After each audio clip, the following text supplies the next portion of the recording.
সুপ্রিয় শিক্ষার্থীবৃন্দ, আশা করি তোমরা সবাই ভালো আছো। আর এই সবার ভালো থাকার প্রত্যাশা নিয়েই আমি মুজিবুর রহমান তোমাদের দ্বাদশ শ্রেণী উচ্চতর গণিতের দ্বিতীয় পত্রের নবম অধ্যায় গতিবিদ্যা বা বেগ এই অধ্যায় নিয়ে আলোচনা করব। অধ্যায়ের বিভিন্ন সূত্র, সংজ্ঞা ইত্যাদি তোমাদের সাথে আগেই আলোচনা করা হয়েছে এবং কিছু গাণিতিক সমস্যারও সমাধান দেওয়া হয়েছে। আজকে আরও দু একটা গাণিতিক সমস্যার সমাধান দেখাবো। যে সমস্যাটি আমি প্রথমেই নিয়ে এসেছি তোমরা খেয়াল করো। সমস্যাটি হলো, একখানা নৌকা টি সময়ে একটি নদী সোজাসুজি পাড়ি দিতে পারে এবং T1 সময়ে স্রোতের অনুকূলে সমান দূরত্ব অতিক্রম করতে পারে। শান্ত নদীতে নৌকার বেগ u এবং স্রোতের বেগ v হলে দেখাও যে T/T1 সমান √u + v √u - v। এখানে বুঝতেই পারছো বিষয়টা হলো, নদী একটা প্রবহমান বা স্রোতস্বিনী নদী, কাজেই নদীতে যদি নৌকাটাকে সোজাসুজি চালানো হয়, নৌকাটা সোজা বিপরীত দিকে গন্তব্যে পৌঁছতে পারবে না। তাকে করতে হবে কি, আমরা যদি ধরে নেই যে স্রোতটা এই দিকে আসে, তাহলে আমাদের করতে হবে কি, স্রোতের থেকে বিপরীত দিকে কিছুটা কোণ করে আমাদের নৌকাটা এই বরাবর চালাতে হবে, যাতে এই বরাবর নৌকা চলবে আর এই বরাবর স্রোত চলবে। এই দুয়ের লব্ধিটা হবে এই বরাবর, অর্থাৎ দুয়ের ফলাফল, লব্ধি ফলাফলটা এই বরাবর হবে, অর্থাৎ নৌকাটা সোজাসুজি এই বরাবরে এসে নদীর অপর প্রান্তে ঠেকবে, যেখানে এই দূরত্বটা হলো d, অর্থাৎ যাকে নদীর প্রস্থ হিসেবে বলা হচ্ছে। তাহলে আমরা এখানে কি করলাম, শান্ত নদীতে নৌকার বেগ u দেওয়া আছে আর স্রোতের বেগ v এটাও দেওয়া আছে। তাহলে ধরি নৌকাটি নদীর তীরের সাথে বা স্রোতের বেগের সাথে আলফা কোণ করে যাত্রা করে d প্রস্থবিশিষ্ট নদীটি t সময়ে সোজাসুজি পাড়ি দিতে পারে। তাহলে কি বলা হলো, ধরলাম নৌকাটা স্রোতের বেগের দিকের সাথে আলফা কোণ তৈরি করে, স্রোতের বেগের দিক হলো এইটা, আর এইখানে সে নৌকাটা যাত্রা শুরু করলো এই বরাবর, অর্থাৎ আলফা কোণ করে নৌকাটা সোজাসুজি যাত্রা শুরু করলো এবং d প্রস্থ বিশিষ্ট নদী, প্রস্থটা হলো d, নদীটি t সময়ে সোজাসুজি পাড়ি দিল, t সময়ে সোজাসুজি সে ঠিক বিপরীত দিকে এই বিন্দুতে আসলো। তখন লব্ধি বেগ w, অর্থাৎ এই লব্ধি বেগটাই হলো এটা w, কি হলো, নদীর তীরের সাথে বা স্রোতের বেগের দিকের সাথে লম্ব হবে। এই লব্ধি বেগ wটা কি হবে, স্রোতের বেগের দিকের সাথে বা নদীর প্রস্থের সাথে লম্বালম্বী হবে, অর্থাৎ এইটার সাথে লম্বালম্বী হবে, তার মানে 90 ডিগ্রি কোণ উৎপন্ন করবে।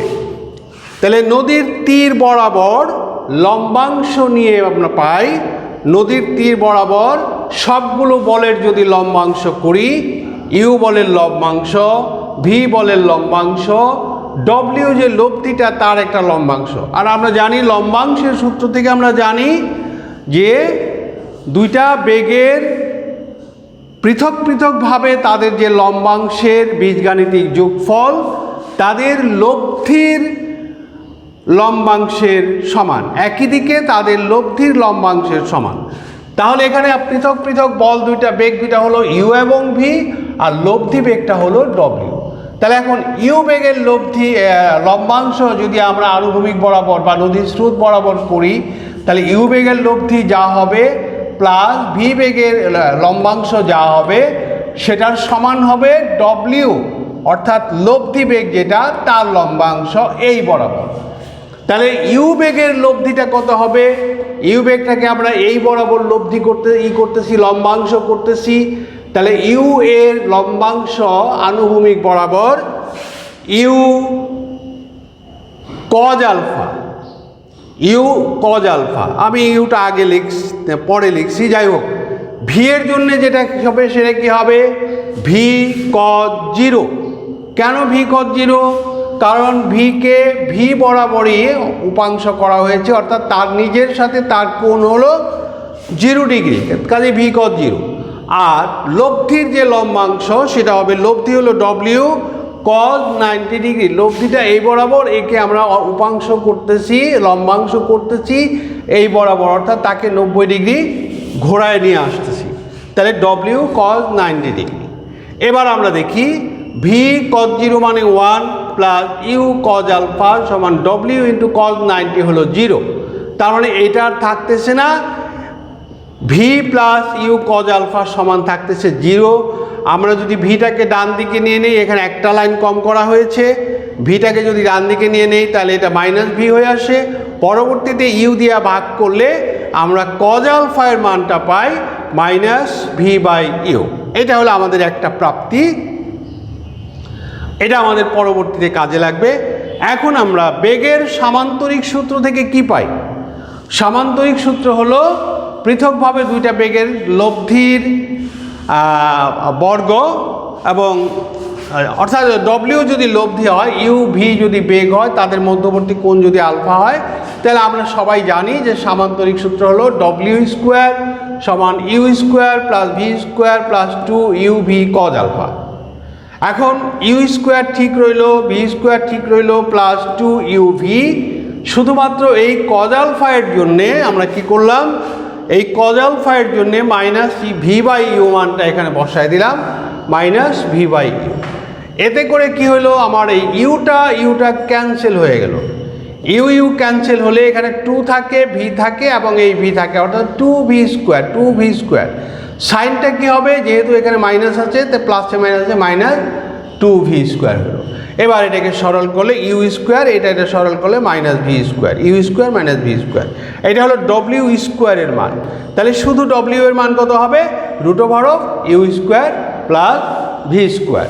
তাহলে তোমরা বুঝতে পারছো আমরা এই দুইটা তথ্য আপাতত পাইলাম। হ্যাঁ শিক্ষার্থীবৃন্দ, দেখো আমরা আগের লেখাগুলো মুছে ফেলেছি বোর্ডে জায়গা না থাকার কারণে নতুন করে।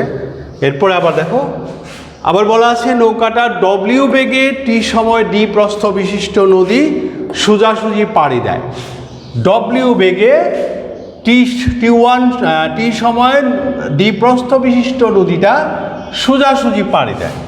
তাহলে সোজাসুজি যদি পাড়ি দেয় তাহলে ওই এস ইকুয়াল টু ভিটি, অর্থাৎ দূরত্ব সমান বেগ ইন্টু সময়, এই সূত্রের সাহায্যে আমরা কি লিখতে পারি, দূরত্ব সমান হলো বেগ ইন্টু সময়, এস সমান ভি ইন্টু টি।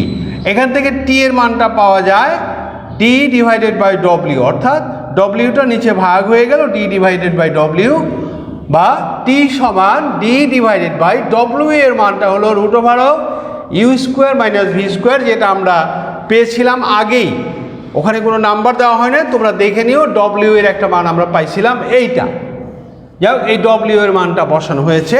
আমরা এটাকে 1 নম্বর সমীকরণ দিয়ে রাখলাম। এখানে স্রোতের অনুকূলে নৌকার বেগ কতটা হয়, স্রোতের অনুকূলে নৌকার বেগ হবে স্রোতের বেগ প্লাস নৌকার বেগ, এই দুইটার সমন্বয়। তাহলে স্রোতের অনুকূলে নৌকার বেগ হলো নৌকার বেগ প্লাস স্রোতের বেগ, অর্থাৎ ইউ প্লাস ভি। হ্যাঁ, তাহলে তোমরা দেখো আমরা কি পাইলাম, চূড়ান্তভাবে পাইলাম টি সমান d by root over of u square minus v square, এটাকে নাম্বার দিলাম। তারপরে বলা হচ্ছিল স্রোতের অনুকূলে বেগ হলো ইউ প্লাস ভি, অর্থাৎ আর স্রোতের বেগ প্লাস নৌকার বেগ, এই দুটার যোগফল। তাহলে এখন নৌকাটি স্রোতের অনুকূলে ইউ প্লাস ভি বেগে ডি দূরত্ব t1 সময় অতিক্রম করে। তাহলে এখানেও আমরা যদি এস সমান ভিটি এই ফর্মুলা কাজে লাগাই, তাহলে দূরত্ব সমান হলো বেগ ইন্টু সময় t1। তাহলে এখান থেকে t1 এর মান কত পাওয়া যায়, ডিকে ইউ প্লাস ভি দিয়া ভাগ করে আমরা t1 এর মান পাইলাম। একে নাম্বার 2 দিলাম, এখানে নাম্বার 1, এখানে নাম্বার 2। এখন যেহেতু আমাকে টি অনুপাত t1 করতে হবে, আর টি অনুপাত t1 মানে হলো টি ভাগ t1। ভাগ মানে অনুপাত, তাহলে আমরা প্রথমে ভাগ করব, পরে আমরা অনুপাতের আকারে লিখব। তাহলে আমরা 1 নম্বরটাকে 2 নম্বর দিয়ে যদি ভাগ করি, 1কে যদি 2 নম্বর দিয়ে ভাগ করি, তাহলে আমরা কি পাই? লেফট সাইড t ভাগ লেফট সাইড t1, t ভাগ t1 সমান এদিকের লেফট সাইডটা হলো d by root over u square minus v square, আর এদিকের রাইট সাইড হলো d by u plus v. আমরা এতটুকুন পাইলাম। তারপরে এটাকে আমরা উল্টায় দিলাম, উপরেরটা ঠিক রাখলাম, গুণ চিহ্ন দিয়ে নিচেরটা উল্টায় দিলাম।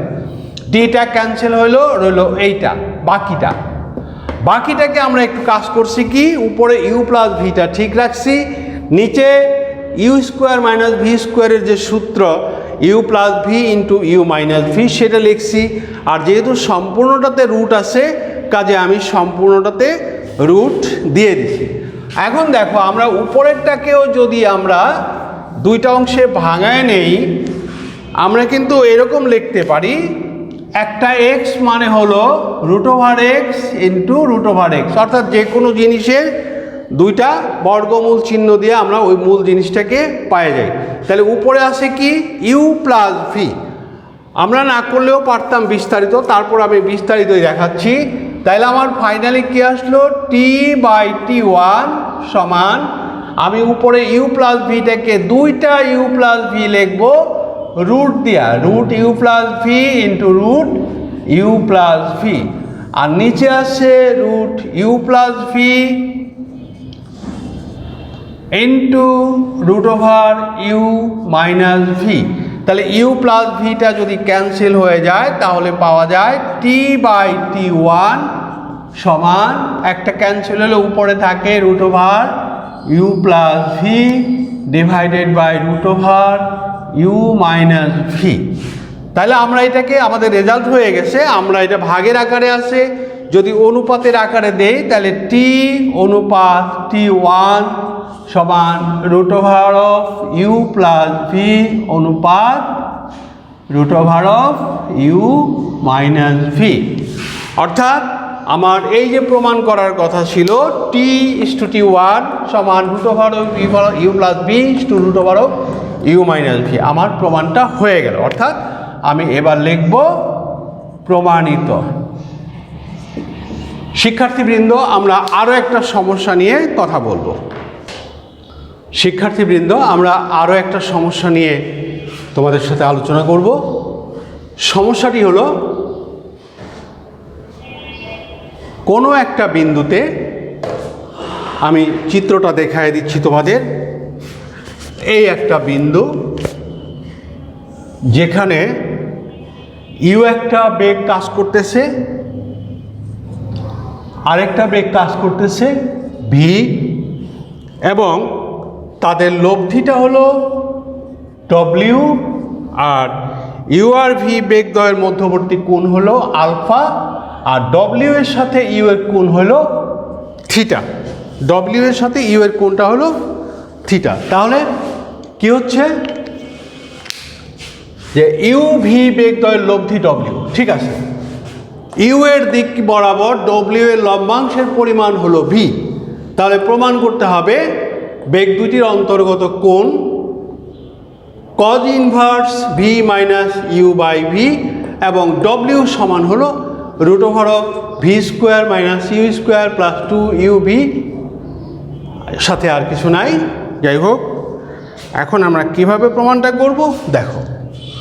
মনে করি ও বিন্দুতে, এইটার নামটা হলো ও বিন্দু, ও বিন্দুতে আলফা কোণে ক্রিয়ারত ইউ ও ভি বেগদ্বয়ের লব্ধি ডব্লিউ। ও বিন্দুতে আলফা কোণে ক্রিয়ারত ইউ এবং ভি বেগদ্বয়ের লব্ধি হলো ডব্লিউ, যা ইউ বেগের দিকের সাথে থিটা কোণ উৎপন্ন করে। এই লব্ধি বেগটা কি, ইউ বেগের দিকের সাথে থিটা কোণ উৎপন্ন করে, মানে এই কোণটা হলো থিটা। যাই হোক, তাহলে ইউ বেগের দিক বরাবর ডব্লিউ এর লম্বাংশ কত হয়? ইউ বেগের দিক বরাবর ডব্লিউ এর লম্বাংশ হলো ডব্লিউ কস থিটা, কারণ এখানে থিটা কোণে নামায় আনা হচ্ছে ডব্লিউ কস থিটা। কিন্তু প্রশ্নের মধ্যে দেওয়া আছে ইউ বেগের দিক বরাবর ডব্লিউ এর লম্বাংশ ভি। এই যেখানে বলা আছে ইউ এর দিক বরাবর ডব্লিউ এর লম্বাংশকের পরিমাণ ভি। তাহলে এই যে ইউ এর দিক বরাবর লম্বাংশকের পরিমাণ যদি ডব্লিউ এর লম্বাংশকের পরিমাণ যদি ভি হয়, তাহলে এইটা আর এটা সমান হবে। তার মানে ডব্লিউ কস থিটা সমান ভি। এটাকে আমরা একটা নাম্বারিং করলাম। এখানে ইউ বেগের দিক বরাবর বেগগুলোর লম্বাংশক নিয়ে আমরা পাই, অর্থাৎ ইউ বেগের দিক বরাবর আমরা ইউ এর লম্বাংশক নিব, ভি এর লম্বাংশক নিব, ডব্লিউ এর লম্বাংশক নিব। তাহলে কি হবে? ইউ এর লম্বাংশকের যোগফল ভি এর লম্বাংশকের যোগফল সমান হবে ডব্লিউ এর লম্বাংশকের যোগফল। তাহলে ইউ এর বরাবরে ইউকেই যদি আমরা বিশ্লেষণ করি, তাহলে 0 ডিগ্রি কোণে নিজের বরাবর u cos 0 degree plus v cos alpha, কারণ ভিকে আমরা আলফা পরিমাণে নিচে নামায় আসতেছি, ভি কজ আলফা সমান ডব্লিউ কস থিটা, ডব্লিউকে আমরা থিটা পরিমাণে নামায় আসতেছি, ডব্লিউ কস থিটা।